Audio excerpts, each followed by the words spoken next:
Being sensitive in today's world can often feel like carrying an invisible weight on your shoulders. Every glance, every word, every slight change in tone from someone else can echo louder in your heart than anyone would ever guess. It's not that you want to feel too much, it's just how you're wired. You notice things others miss. You care deeply, you think profoundly.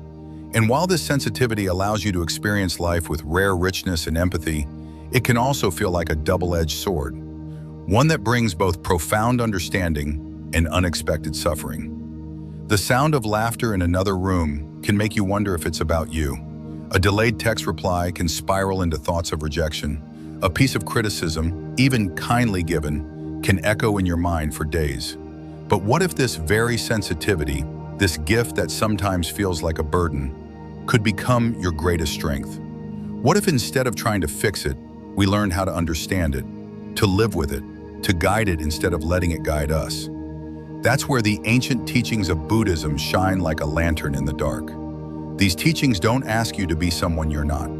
They don't demand that you numb your heart or become impervious to pain. Instead, they gently ask you to observe, to listen, to accept.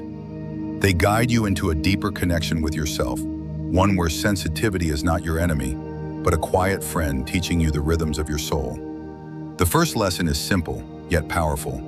To know and accept that being sensitive is part of your nature. You were born this way, and that's not a mistake. In the wisdom of Zen awakening, we begin not by pushing away what we are, but by welcoming it. This isn't weakness. This is your blueprint, and recognizing that is the first step on your journey toward true emotional resilience. When you stop fighting your own nature, a kind of peace enters, a softness, a truth. You are sensitive, and that is okay. In fact, it's more than okay, it's beautiful. The Buddha taught that self-awareness is the foundation of transformation. So instead of judging yourself for feeling deeply, start seeing this as a key that unlocks doors most people never notice. Doors into compassion, into wisdom, into presence. Your sensitivity isn't a cage, it's a window through which the light of understanding can shine. And yet, to walk this path, you must also learn that sensitivity isn't the end of the story. It's the beginning, a beginning that calls for growth.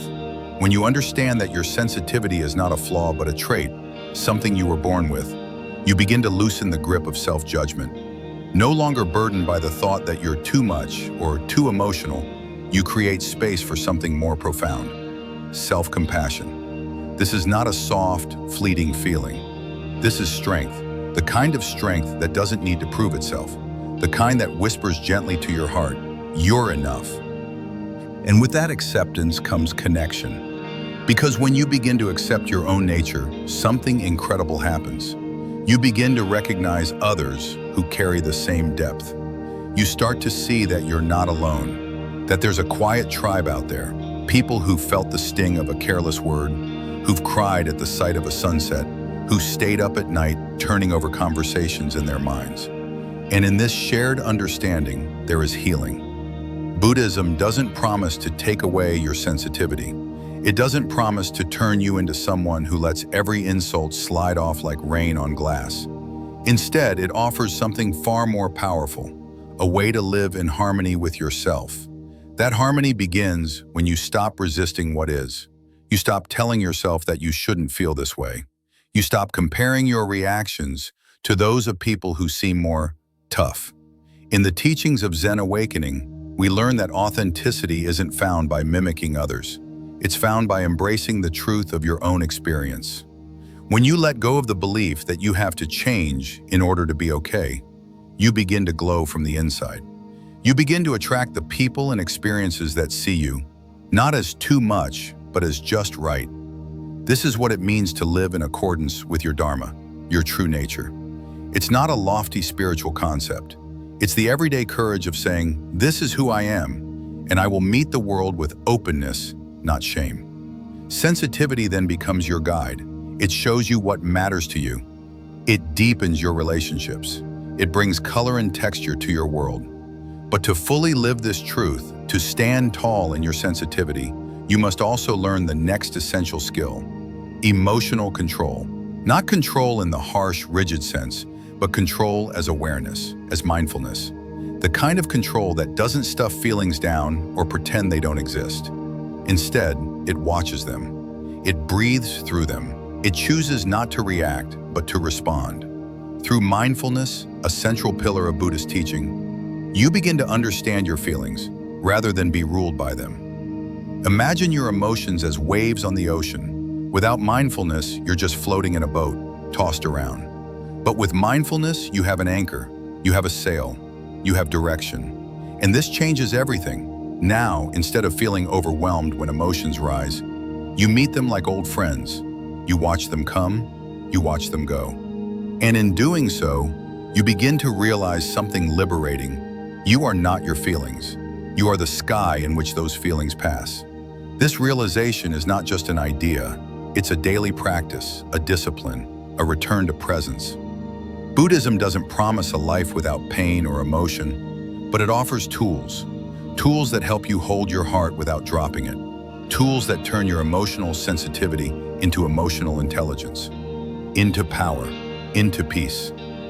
So, as you begin this journey with Zen awakening, remember, you are not broken, you are not too much, you are not alone. You are simply someone who feels the world more vividly than most. And with the right teachings, that vividness becomes vision, that depth becomes stability, that sensitivity becomes a source of connection rather than isolation. Let your sensitivity be the lantern, not the shadow, and let the ancient wisdom that has guided millions before you now guide you too, gently toward a life of awareness, calm, and compassionate strength. There was a time when May felt like she was walking through life with her heart exposed, every word and glance from others slicing into her with alarming sharpness.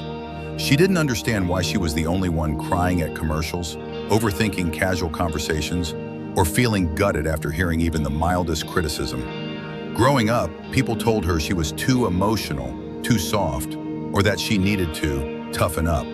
And so, May carried a quiet shame about her sensitivity, thinking it was a flaw that needed fixing. But something shifted when she discovered the teachings of Buddhism. It wasn't an instant transformation, but a slow, tender unfolding. Like petals of a lotus rising from the muddy water, she began to see that her sensitivity wasn't something to be ashamed of. It was part of her unique design. The first lesson Buddhism offered her was radical. Don't resist your sensitivity. Understand it, accept it. In that simple, gentle invitation, May found the doorway to peace she had long been seeking. She stopped waging war against her emotions and instead began watching them like a quiet observer, letting them rise and fall like waves without judgment. She began to see that sensitivity didn't make her weak. It made her perceptive, compassionate, deeply human. It allowed her to see subtle shifts in people's energies, to notice small details in moments that others often overlooked. Her ability to feel deeply wasn't a burden, it was a gift. As she practiced sitting in silence, breathing in, breathing out, just being present, May slowly untangled the knots of her inner critic. That voice that used to shout, "You're too much," began to quiet, softened by the awareness that she wasn't broken, she was beautifully attuned. The shame began to lift. She didn't have to be numb to be strong. She could feel fully and still remain grounded. Each morning she sat on her cushion, the world still dark outside. The only sound, the gentle whisper of her breath moving in and out. She didn't sit to escape her emotions anymore. She sat to meet them, to greet them as friends. Joy, sadness, hurt, gratitude, fear, love, they all came and went, and she no longer chased or ran from any of them. The practice of mindfulness showed her that emotions were not fixed, not absolute.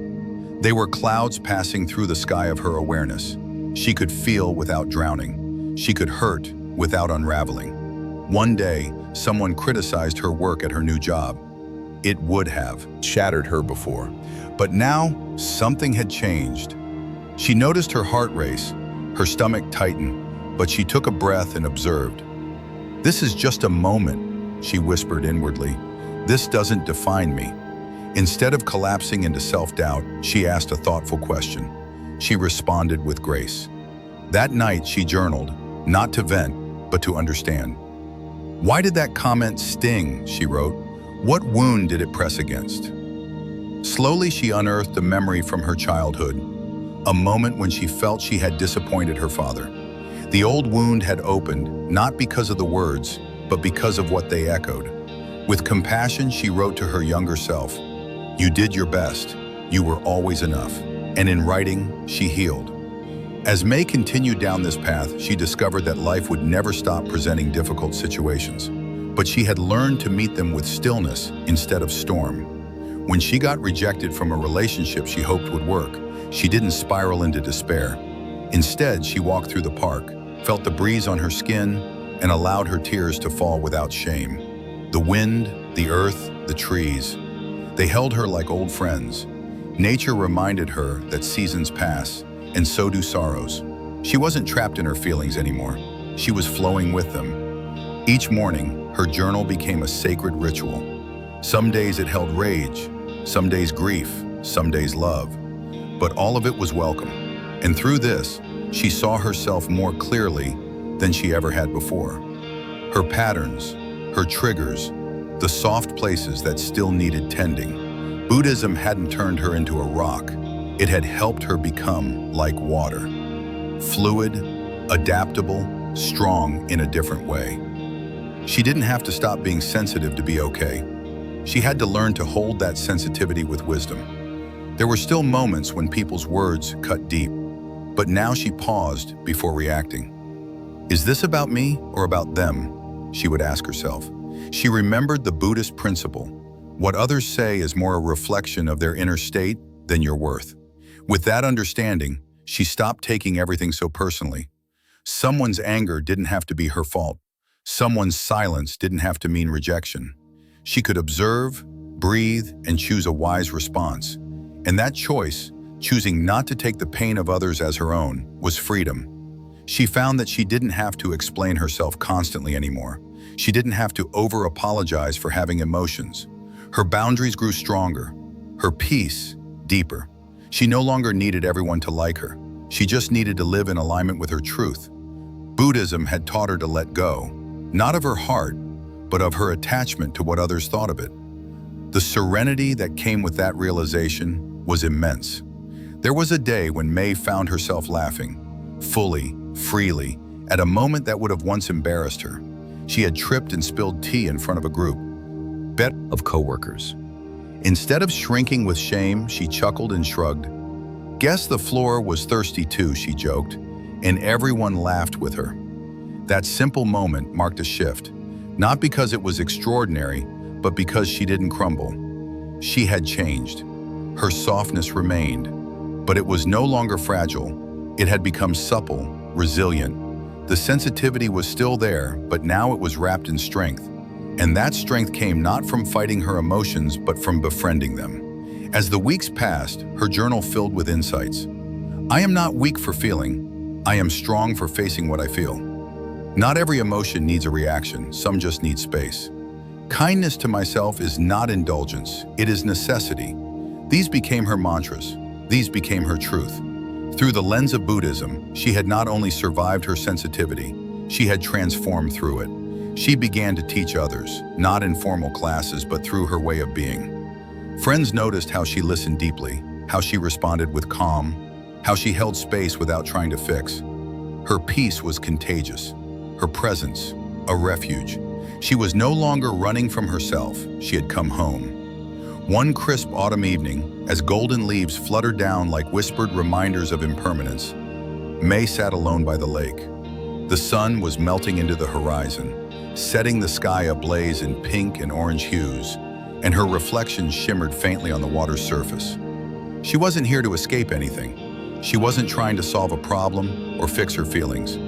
She was simply present, utterly and completely. This, she realized, was the fruit of her inner work. There was a deep stillness inside her, one she could access even in the midst of chaos. A stillness she had once believed she would never know. Her sensitivity hadn't disappeared. In fact, she still cried easily, still felt the sting of harsh words, still carried a tender heart that bruised when the world was too loud. But she no longer resented that about herself. In that softness, she had found power. In that power, she had discovered purpose. She remembered something she had once read in a book of Buddhist teachings. A lotus does not grow in clean water, but in the thickest mud. And it was true. Her pain, her past struggles with self-judgment, all of it had fertilized her growth. Without it, she wouldn't have bloomed. Now when she saw someone hurting, she didn't rush to offer advice or try to fix them. She simply sat with them, offered her quiet presence, her open heart. She had learned that healing often comes not from being told what to do, but from being deeply seen and held without judgment. Her friends began to open up to her in ways they never had before. They trusted her, not because she had all the answers, but because she didn't pretend to. She didn't shy away from pain. She could sit in the fire of discomfort and remain centered. That made her a rare kind of safe space. One day, a close friend broke down in her kitchen, overwhelmed by the weight of a collapsing marriage. May didn't try to soothe her with empty reassurances. She sat beside her, placed a gentle hand on her back and said softly, "I'm here. You don't have to go through this alone." That was all it took. The tears flowed freely. And in that moment, healing began, not because anything was solved, but because everything was allowed. May had become the kind of person she once wished she could find during her darkest hours. And yet, she still had days when the world felt like too much. Crowded subways, blaring news cycles, tense family dinners. There were times when her nerves frayed and her patience wore thin. But now she approached those moments with awareness. She would step outside, find a quiet corner, and breathe. She would put her hand on her chest and say, "This moment is hard, but I am still okay." These rituals, once foreign, had become her anchors. She no longer feared being overwhelmed because she trusted herself to return to center. It was never about becoming invincible. It was about becoming intimate with her own inner life. She had learned to ride the waves rather than fight them. There was a gentleness in the way she moved now, a softness in her voice that came not from insecurity, but from knowing. Knowing that the world didn't need more noise, more bravado, more pretending. It needed authenticity, presence. It needed people who were unafraid to feel and still stand tall. And that's who she was becoming, day by day. Her mornings started with incense and silence. Her evenings ended with gratitude and reflection. Not because she was trying to be spiritual, but because it brought her peace. When people asked how she managed to stay so grounded, she would smile and say, "I listen, to myself, to the world, and I don't run away from what I hear." There came a time when May was offered a promotion at work, a big one, more responsibility, more visibility, more pressure. A younger version of her would have hesitated, questioned if she was ready, if she could handle the scrutiny. But now, she paused, not out of fear, but discernment. She sat with the offer in silence for a full day. She asked herself, "Does this serve my peace? Will it allow me to remain in alignment with my values?" And only after hearing a full-bodied yes from within did she accept. Her decision wasn't based on ambition or approval. It was rooted in clarity. That clarity was something she had cultivated through years of listening, feeling, reflecting. Her career began to flourish, not because she was trying to impress anyone, but because she brought her whole self to every task. Her sensitivity, once a liability in the corporate world, became her superpower. She could read the room, sense unspoken tensions, diffuse conflicts before they exploded. People noticed. They respected her. Not because she was the loudest voice in the room, but because she was often the calmest. But even with all her growth, there were nights when old memories still surfaced. The face of someone who once hurt her. A betrayal she hadn't fully understood. A wound that still ached. She didn't push these away. Instead, she invited them in like old visitors, sat with them in silence and asked, "What are you here to teach me?"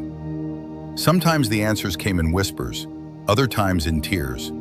But always, she found herself a little lighter afterward. The past no longer held her hostage. It had become part of her sacred tapestry.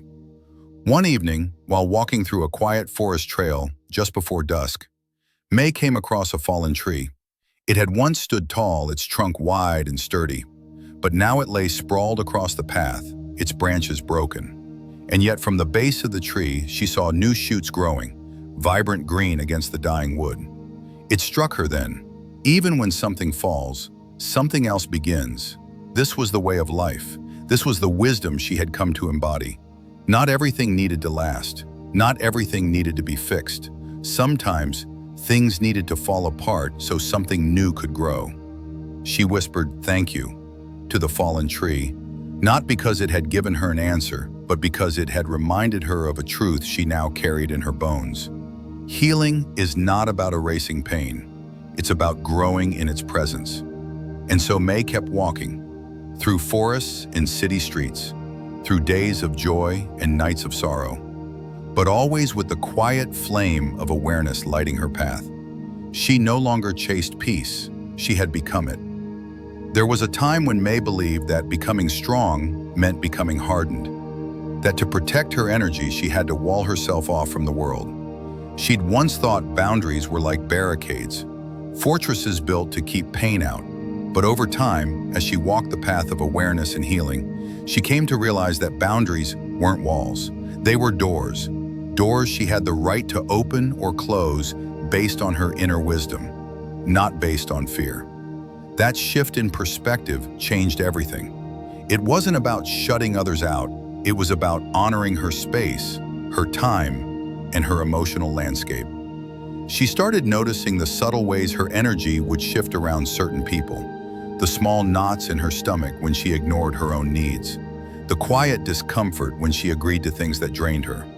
These weren't just passing sensations, they were messages, and she finally began to listen. At first, saying no was difficult. There were tremors of guilt, the urge to explain herself, to justify her refusal. But slowly she practiced saying no with love. "I can't make it this time, but I hope it's wonderful. That doesn't feel right for me right now. I need a little space." Each time she spoke her truth gently but firmly, something inside her grew stronger, a sense of alignment, a quiet trust in herself. The more she honored her energy, the more others began to respect it. She didn't need to defend her boundaries. They spoke for themselves. And ironically, the more she protected her space, the more generous she became with her presence. Because now, when she showed up, she was whole. No resentment, no hidden exhaustion. Just her, fully there. Her home became a sanctuary, a space that mirrored her inner calm. Soft lighting, incense in the corners, cushions on the floor. No longer a place to collapse after burnout, it was now a place to return to herself. She created rituals, not out of rigidity, but reverence. Morning tea sipped slowly on the balcony, evening journaling under the warm hue of a salt lamp, moments of stillness between tasks. These weren't grand gestures, but they held power. They reminded her that peace isn't found in the absence of chaos, but in the spaces we create within it. Friends who entered her home often commented on the serenity in the air. "It just feels good here," they'd say. She would smile, knowing it wasn't just the decor, it was the energy. An energy she had cultivated with care. And her relationships began to shift too. Some drifted away, not out of conflict, but because they no longer aligned. There was sadness in those goodbyes, yes, but also grace. She no longer clung. She had learned that releasing someone with love was far more powerful than holding on out of habit or fear. And then, unexpectedly, new connections began to form. People who resonated with her truth, conversations that felt nourishing instead of draining, friendships rooted not in obligation, but in mutual respect and authenticity. These were the relationships she had once dreamed of, but never believed she deserved. Now they blossomed effortlessly, like wildflowers after a gentle rain. One afternoon, she met an elderly woman at a local meditation retreat. Her name was Asha, and her presence radiated something May couldn't quite describe, like a still lake that reflected the sky perfectly. They spoke briefly at first, exchanging simple pleasantries, but something drew May in. Over the next few days, they began to talk during the breaks, sharing tea and stories. Asha spoke with the kind of wisdom that comes not from books, but from life fully lived. She told May, "We don't protect our energy by hiding it away. We protect it by honoring it, by knowing when to give, when to rest, and when to simply be. Those words sank into May like seeds. She wrote them down in her journal that night and returned to them often. Asha became a quiet mentor, not in any official sense, but through presence alone. She reminded May of who she was becoming and who she had always been beneath the noise. As seasons passed, May found herself facing new challenges. Not everything was smooth. There were moments when her boundaries were tested, when old patterns resurfaced like ghosts in the fog, times when she questioned if she was strong enough, wise enough, grounded enough. But instead of spiraling, she paused, she sat, she breathed, she remembered. The growth she had cultivated wasn't linear, it spiraled, like the rings of a tree. And every return to an old lesson was an invitation to go deeper, not a sign of failure. One winter evening, during a particularly stressful time at work, May found herself slipping into over-responsibility. She stayed late, skipped meals, silenced her needs in the name of doing her part. The familiar ache of burnout began to creep in, but this time, something was different. She caught herself. She sat on the edge of her bed, eyes closed, and asked softly, "What am I forgetting?" The answer came like a whisper from within. "You are not a machine. You are a soul in a body. Rest." She called in sick the next day, not because she was physically ill, but because her soul needed tending. She spent the day wrapped in a blanket, sipping broth, reading poetry. And when she returned to work, she was clearer, calmer, more centered. These were the kinds of choices that built the life she now lived. Quiet, intentional, rooted in truth. She no longer needed dramatic transformations. She wasn't chasing enlightenment or perfection. She was practicing presence, tending to her inner garden, trusting that each small act of self-honor rippled outward in ways she might never fully see. She had stopped trying to control how others saw her, and instead focused on how she saw herself. That shift brought an unexpected lightness. Her laughter came more freely now, her movements less guarded. There was joy in the ordinary, in hanging laundry, chopping vegetables, walking barefoot on grass, joy that didn't require an audience or applause, just awareness. And perhaps most beautifully, she had learned to forgive, not just others, but herself, for the years she spent lost, for the mistakes she made in survival, for the times she betrayed her own needs in the name of acceptance. That forgiveness wasn't a one-time act. It was a practice, a softening. Each time an old regret surfaced, she would place her hand on her heart and whisper, "You did the best you could, and now you're doing better." It wasn't about erasing the past, but integrating it, turning wounds into wisdom, shame into compassion. That alchemy, quiet and slow, became her greatest magic. May no longer feared being misunderstood. She no longer rushed to explain herself to those unwilling to listen. She knew her energy was sacred, her presence was enough. And that knowing gave her freedom. The freedom to walk her path without apology. The freedom to love deeply without losing herself. The freedom to rest when needed and rise when called. She had become a woman of stillness and fire, gentle, yet fiercely loyal to her peace. And that, she knew, was her gift to the world. The seasons rolled gently over the hills of May's life, and with each cycle, she found new meanings hidden within familiar moments. One spring morning, she walked through the quiet temple gardens, where plum blossoms had just begun to bloom. The soft breeze carried the fragrance of renewal, and with every step, she felt herself release something that no longer served her. It had taken years, but she finally understood that protecting her energy didn't mean resisting the world. It meant flowing with it, choosing wisely where to anchor her attention and how to respond when the world pressed in. She watched the monks tending the garden in silence, moving with a rhythm that was neither hurried nor slow, just present. And she thought, this is how I want to move through life. Not reacting, not retreating, just responding from a place of grounded grace. She began to live her days like the temple garden, carefully pruned but still wild where it mattered. Her mornings were no longer a race against the clock, but a ritual of awakening. She would stretch beside the open window, feeling the breath of the day touch her skin. Tea steamed in her cup as she journaled in ink the color of river stones. She no longer scrolled through her phone before sunrise. Instead, she listened to the birds, the breeze, the silence inside her. That space, sacred and undisturbed, became her foundation. And on days when chaos threatened to intrude, she returned to it like a home within herself. Not everything around her changed, of course. The world still moved fast. People still carried their own pain and projections. But May had become like a tree with deep roots. Storms came and she swayed, but she no longer fell. Her energy was no longer something others could easily drain because she had learned to guard it without guilt. If someone brought negativity into her space, she didn't absorb it out of politeness. She met it with kindness, but stood firm. If someone demanded too much, she didn't shrink or stretch beyond her limits. She responded with calm clarity, holding her boundary like a candle in the dark. One day, an old friend resurfaced in her life. Someone who had once taken more than they gave. Someone who never quite saw her. They spoke over tea, and at first, the conversation felt nostalgic. But soon the old patterns emerged. Subtle criticisms, masked as concern, requests that came wrapped in guilt. May felt the familiar tug inside her, the old impulse to appease. But then she paused. She breathed. She remembered. With a soft smile, she said, "I care about you, but I'm not available for that." There was silence, a flicker of surprise on the other's face. But then, something beautiful happened. Instead of backlash, there was respect. Perhaps it was her tone, or perhaps it was her unwavering presence. Either way, she didn't leave the interaction depleted. She left whole.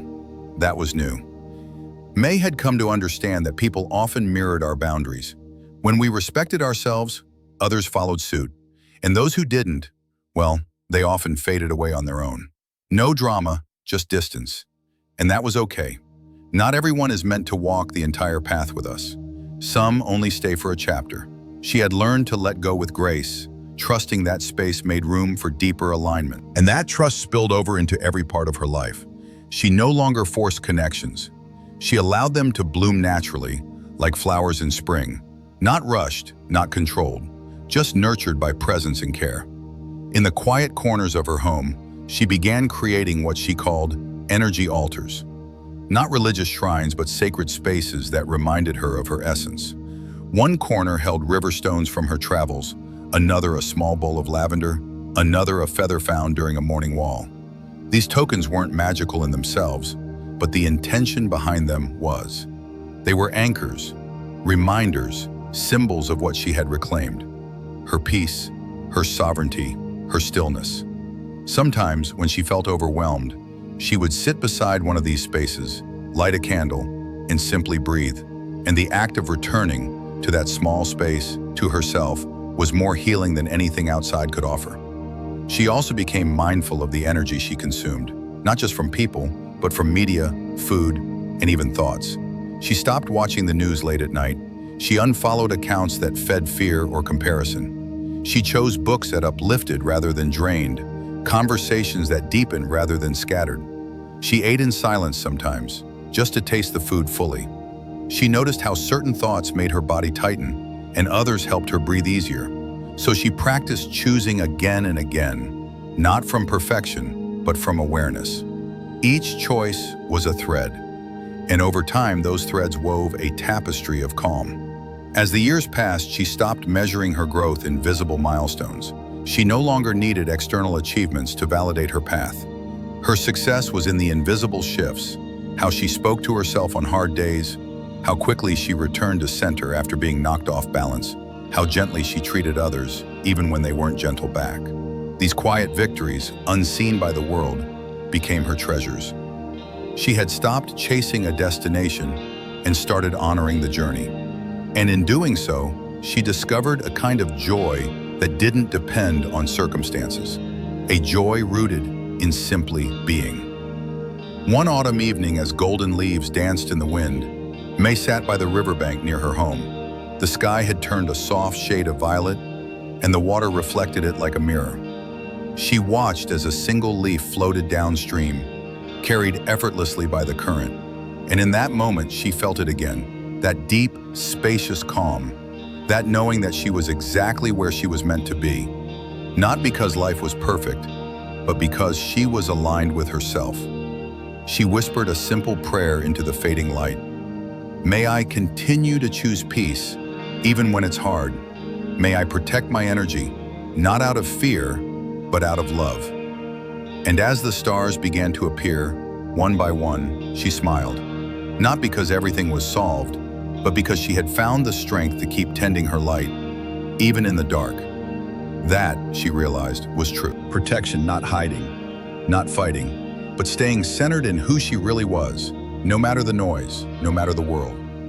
In the quiet stillness of winter, when the world around her seemed to pause, Mai experienced a new kind of solitude, not the lonely kind, but the sacred kind. Snow covered the garden in a soft white hush, and the bare trees stood like sentinels of patience and grace. Life had slowed to a whisper, and Mai too had followed its lead. She spent her days wrapped in warm layers, sipping herbal tea, listening to the creak of the wood floor beneath her feet. There was no rush, no urgency, only space to breathe and reflect. And in that space, she saw more clearly than ever how far she had come. Not just in what she had built, but in what she had released. She remembered how she used to feel guilty for resting, as if stillness had to be earned. But now she welcomed rest like an honored guest. She understood that renewal wasn't a luxury, it was necessary. Just like the earth slept before spring returned, she too needed seasons of pause to bloom again. There was wisdom in the waiting, power in the quiet. She didn't need to be productive every second. Her worth wasn't measured by output, it was measured by presence, by how deeply she could live each moment without needing to escape it. And so she began treating her energy like a precious gift, not a limitless currency to be spent on everyone who asked. She became selective, not in a harsh or superior way, but in a sacred, discerning way. Not everyone deserved access to her deepest parts. Not every opportunity was aligned with her soul. She began saying no more often, not to be difficult, but to stay true. Each no created space for the right yes. And in that space, she found peace. She no longer apologized for needing quiet, for choosing solitude, for protecting her light. She saw now that the most beautiful things in her life had come from that space: clarity, insight, stillness. Friends began to notice something different in her. They couldn't always name it, but they felt it. She radiated calm, even when things were uncertain. She listened without trying to fix. She spoke with softness, but her words carried weight. When others panicked, she remained grounded. Not because she didn't feel things deeply, she did. But because she had learned not to live at the mercy of emotion. She could hold it, honor it, and still return to center. And slowly, the people around her began shifting too. Her presence gave them permission to slow down, to speak more honestly, to feel safe. Without preaching, without pushing, just by being who she was, she became a mirror for what was possible. There was one moment that sealed this transformation. One rainy evening, a young woman came to the temple, eyes swollen from crying, voice trembling as she asked for shelter. Mi welcomed her without question, offering warm soup and silence. The girl reminded her of herself years ago, lost and overwhelmed, unsure how to hold all the pain. That night, as they sat by the fire, the girl said through tears, "I don't know how to feel better. I give everything to everyone and I have nothing left." May didn't offer advice. She simply placed her hand over the girl's and whispered, "You don't need to be everything for everyone. It's okay to choose yourself. It's okay to rest. You're allowed to be full before you pour." The girl wept harder, not from sadness, but from the relief of being seen. And in that moment, May knew why her journey had mattered, not for the accolades, not for the peace she had found, but because it allowed her to be a light for someone else. A quiet reminder that healing was possible, that boundaries were a form of love, that protecting your energy wasn't selfish, it was sacred. In the years that followed, May became a guide for many, not a guru, not a teacher in the formal sense, but a quiet anchor. People came not for answers, but to witness her way of living, the simplicity of it, the integrity, the ease. And when they left, they often carried a piece of that energy with them, like a candle lit from hers. And this, she realized, was the true purpose of protecting her energy, not to isolate, but to illuminate, not to withdraw, but to hold space. She didn't need to convince anyone of her truth. She only needed to embody it. Eventually, as all stories do, hers began to quiet. Her days became even slower, her walks more tender. But her spirit remained strong. She had become like the ancient stones in the temple path, weathered, grounded, silently powerful. One final morning, as the sun filtered through the shoji screens, May sat by the window, tea in hand, watching the first plum blossoms of the year. A smile played on her lips, not because life had been easy, but because she had lived it deeply. She had chosen wisely. She had protected what mattered, and in doing so, she had become something eternal. Her story is not unique. It lives in all of us, the quiet call to come home to ourselves, to shed the layers that no longer fit, to protect the energy that fuels our light. May's journey is a reminder that we don't have to give ourselves away to belong. We don't have to burn out to prove our worth. Peace is not found in doing more. It's found in doing what aligns. In choosing, again and again, to honor the sacred within. That choice is always ours. And it's never too late to begin.